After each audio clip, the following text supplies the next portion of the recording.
What? Yeah, I have some literature. We'll give you a couple copies. You can check the websites on those and share it around.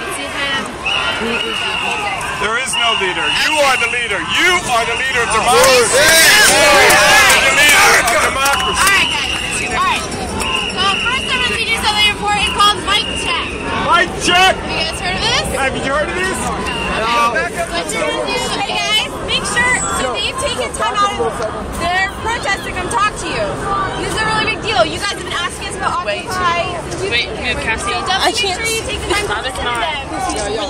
And ask them questions. Okay? Okay.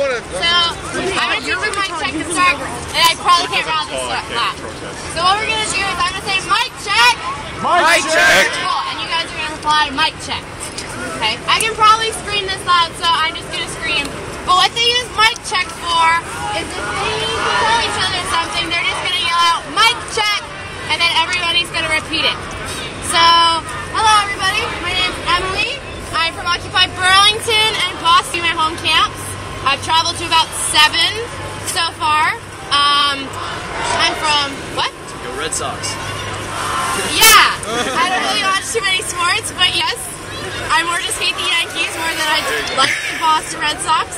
Okay, so I'm from Info and Outreach and I do Inter-Occupy. So the goals of those 3 are to connect people to the movement and to connect the camps together. So the big things to know about this movement is, first off, we are non-violent.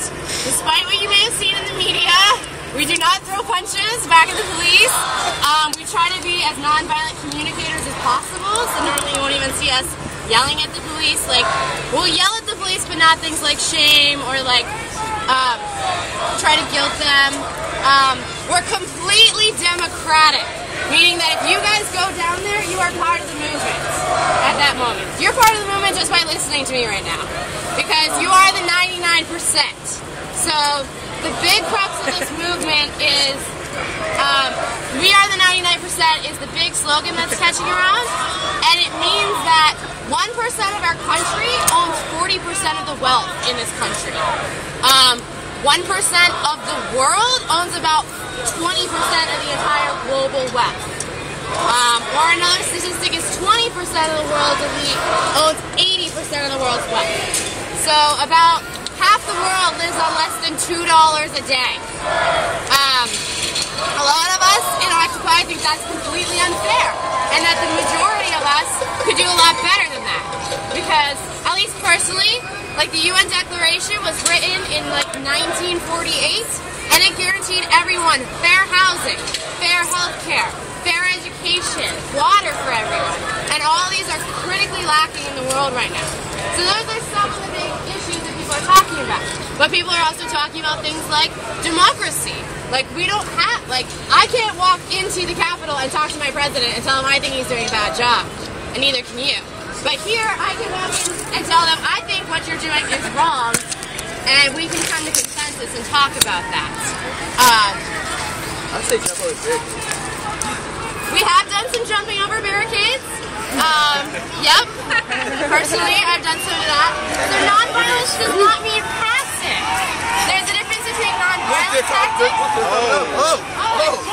Scott, where you go? Yes. Yeah. I have a question. God, how do you differentiate between the top 1% and the 99%? Like just by how they look, like No, by how much money they have and what they control with it. Yeah, it kind of depends. Some people define it specifically as income, and some people define it more as power. Like I know people. We don't need barricades. Let the people in. We're not gonna take it down, so don't worry about it.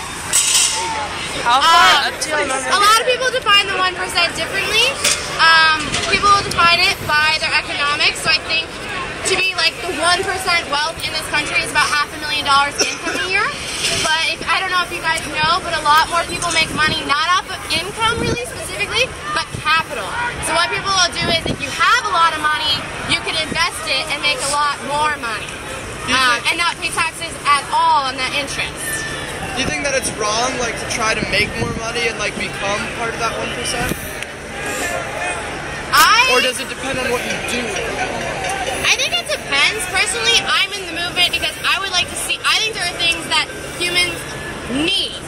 Like, I think the problem in our economy, for me, and I'm speaking as myself, They have legalized marijuana. So we buy things.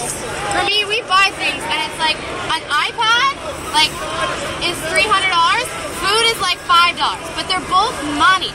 So it's like food is a thing we want. You know, like people think that food or like housing are things we want. Where I don't really want to eat necessarily. I have to eat, or I'm gonna die. I don't necessarily. We need a house. But I would check out. Everybody should check out the Declaration of Occupation, which I can read you some of that, because that's gonna give you. I'll just read you the first 2 paragraphs, and then it lists a lot of the things we stand for. So as we gather together in solidarity to express a feeling of mass injustice, we must not lose sight of what brought us together. We write so that all the people who feel wronged by corporate forces of the world can know that we are your allies. As one people united, we acknowledge the reality that the future of the human race requires the cooperation of its members, that our system must protect those rights, and upon corruption of that system, it is up to the individuals to protect their own rights and those of their neighbors. That a democratic government derives its just power from the people, but corporations do not seek consent to extract wealth from the people in the earth, and that no true democracy is attainable when the process is determined by economic power. We come to you at a time when corporations, which place profit over people, self-interest over justice, and oppression over equality, run our government. We have peacefully assembled here, as is our right to let these facts know. And they list like 20 of our most common grievances that I'll let you guys look up when you get home on. And they say at the end, to the people of the world, we the people of New York City General Assembly, occupying Wall Street and Liberty Square, urge you to assert your power. Exercise your right to peacefully assemble. Occupy public spaces. Create a process to address the problems we face, and then generate solutions accessible to everyone. Okay, I'll take some questions now. How do you make sure that everyone's staying true to like the movement? Like, a lot, like I see marijuana is right there. Like I don't know if like cannabis was I'm pro cannabis before. I don't know how you like stay true and say like this really isn't about like marijuana. Or this really isn't about like gay rights. Like how do you say this is like a purely economic issue, or is it? Can everybody here who's still listening to me? Yeah. Okay. So we won't mic check, but that's what they're doing. I would say at least a few of those issues we do specifically work on, like gay rights, absolutely. Patriarchy and homophobia and sexism for us are connected to economic issues. But I would say most people in the movement, the main thing that they believe in is that corporate forces are controlling a lot more, like they're controlling lists of things. Because first off, probably the big laws that I would say almost everyone in our movement agrees to. I know we've agreed officially that SOPA is a terrible law. Do you guys know what SOPA is? Yes. Yes. Okay, so we've signed an official declaration against SOPA. We're also really afraid of the NDAA, which people have heard of, indefinite detention. Indefinite detention is against our Bill of Rights. And it just got passed. It did just get passed by Obama and Congress, and it basically says that anyone, including American citizens, even on American soil, can be detained indefinitely without habeas corpus. So without a trial. Habeas corpus is one of the things that made America, America. So those are kind of the main, and also Citizens United and corporate personhood. So corporations are now considered people, which means that they can put as much money into campaigning as they want. So, I mean, like 93% of presidents have become presidents because they had the most money in their campaigning. It's very, very hard for populist movements to win. Or like, I went to Norway last summer. Every single candidate there, it was publicly financed. So they put up like the small amount of chump change to get people to pay for the campaigning so that like corporate interests didn't rule that. Things like that. Is that your question? Yeah, pretty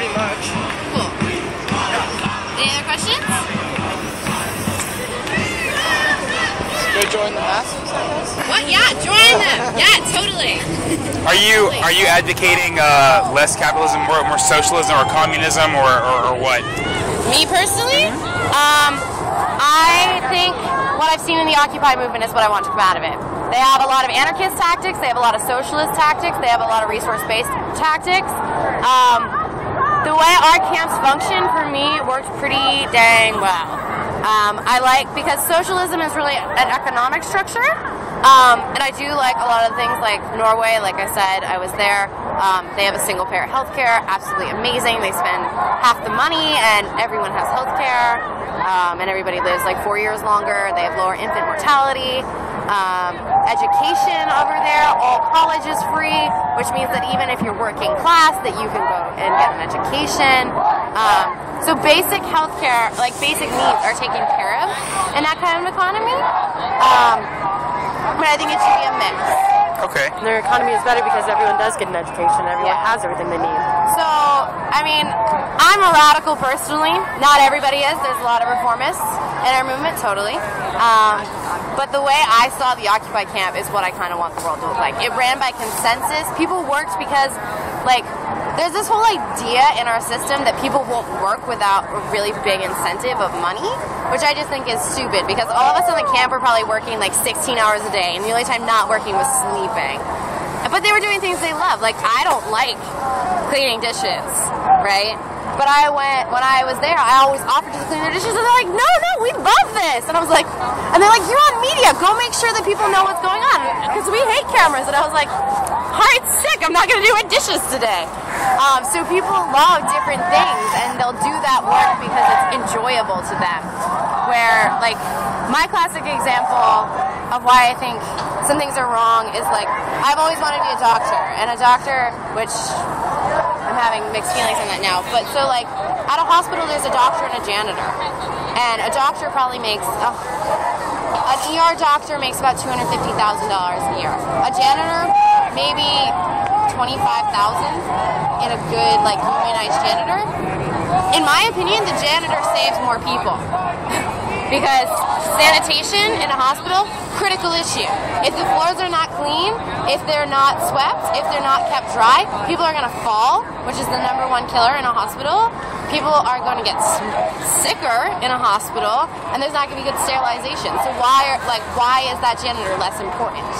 I'm sorry, but do you mean like they should get paid equal, or they should get paid more?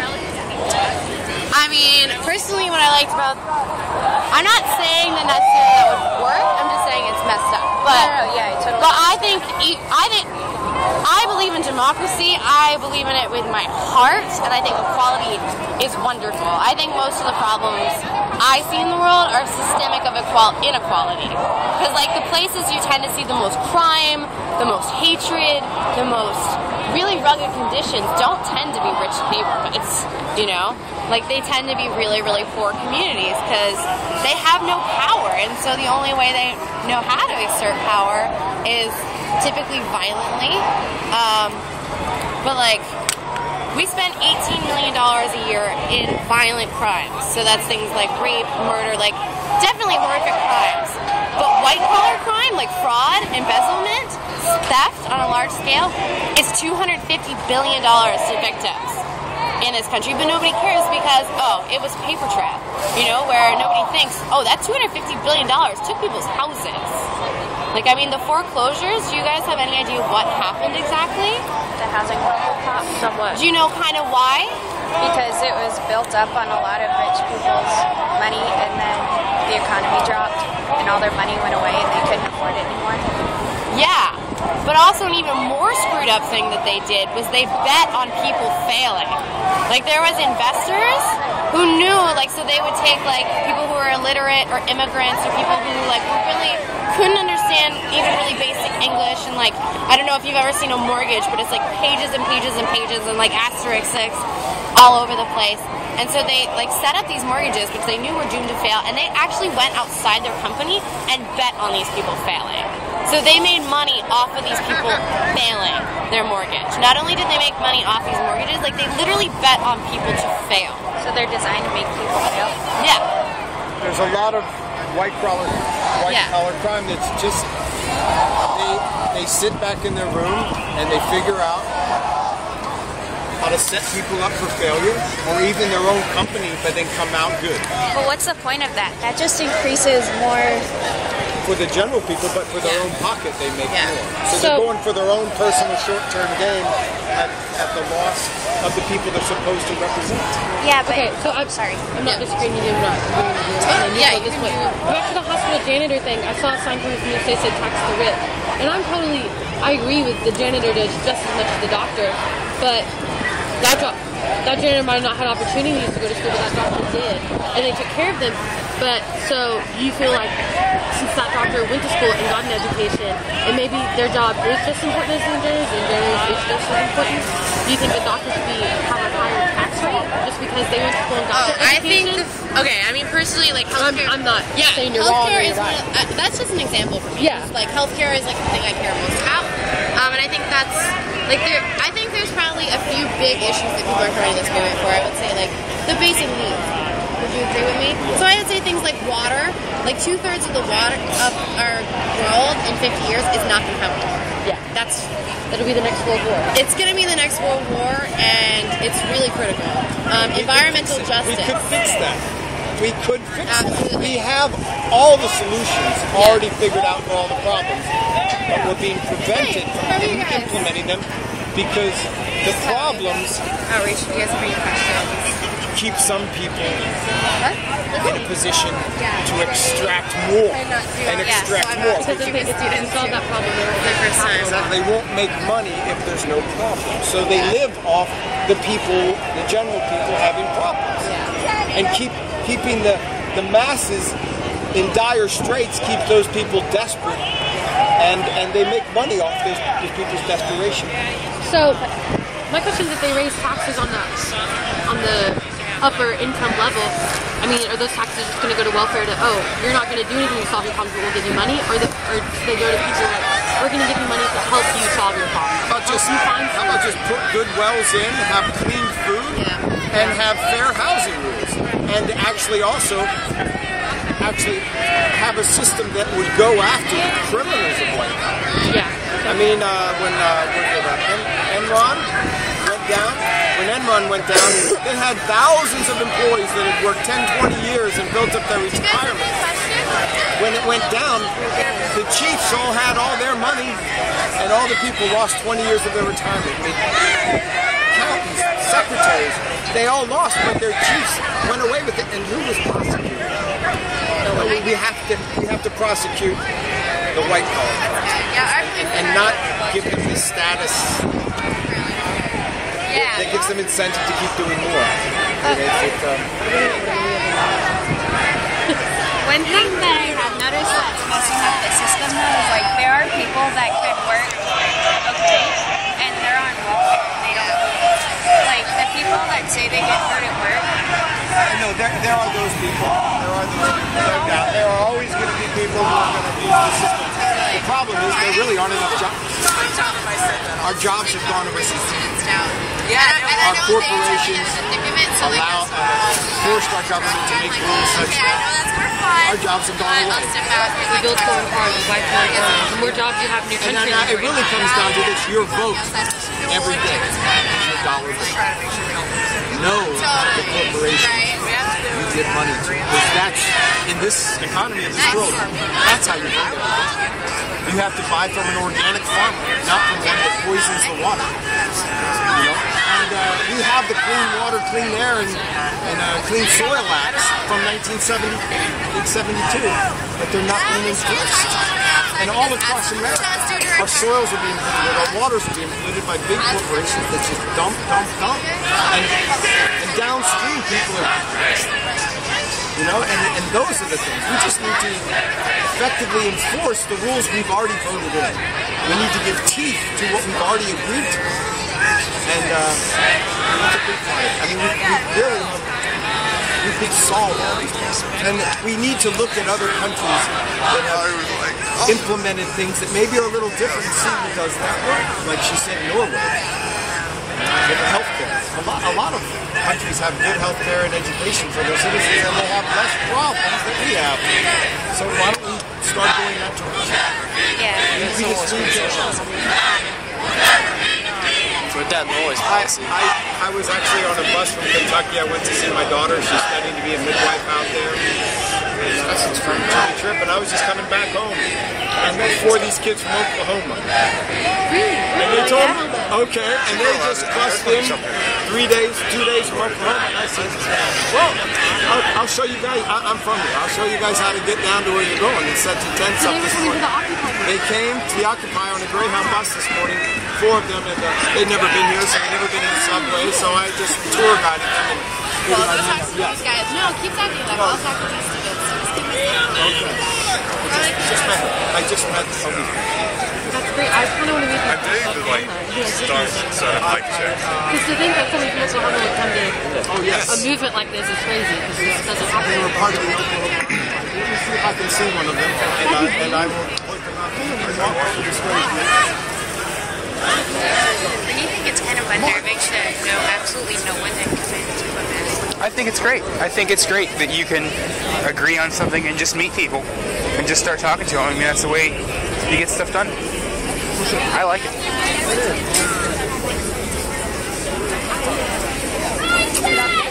Yeah, okay. Don't worry,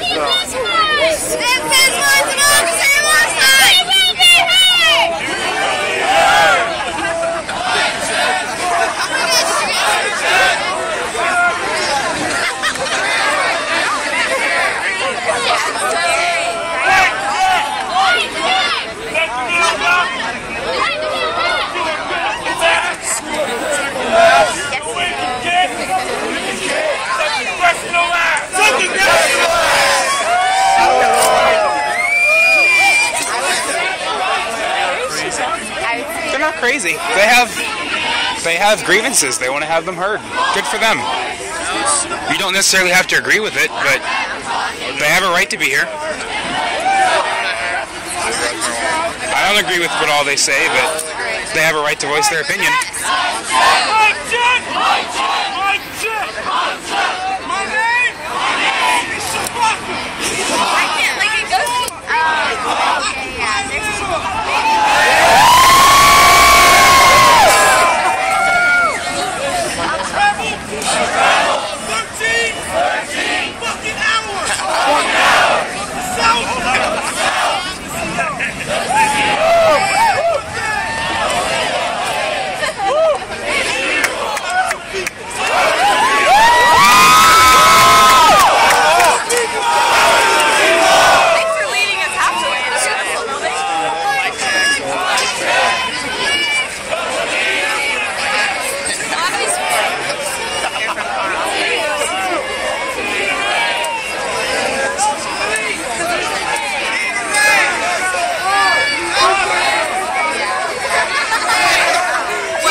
Other people's crime towards occupiers.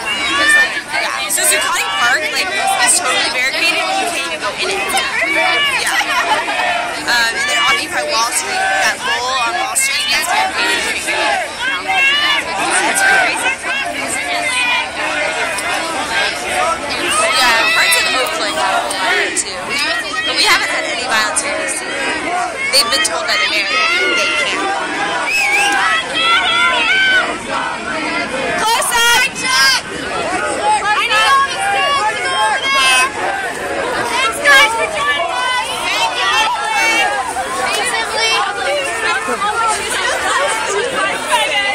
Alright guys, just wait up there so we can make sure we have everybody before we walk down to the photo. Thank you, sir! There needs to be the leader. How would you like it? You think it's funny?